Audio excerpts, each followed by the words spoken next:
today I'm here with Nadia Harrison and she's going to be taking us through how to do a gorgeous Easter table spread. Okay, so now the first thing that I do start with is probably my centerpiece and then slowly work around the centerpiece. This is actually just some travertine tile that I've just stacked it on top of each other just to be able to create that layer on the table.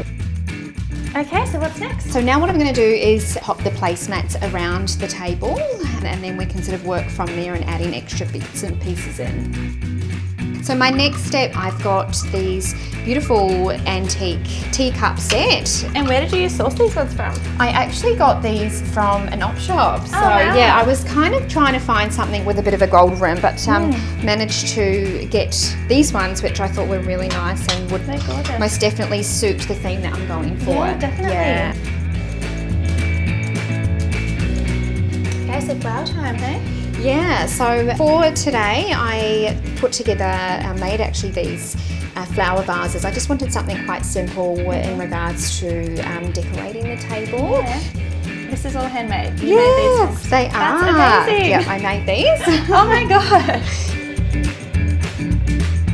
Okay, so next up I have some wine glasses. So I just kind of wanted to sort of stick with that antique feel, the vintage feel that I'm going for.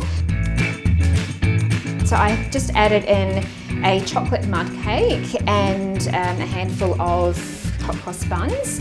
And then we will slowly add in our Easter decor pieces. So exciting.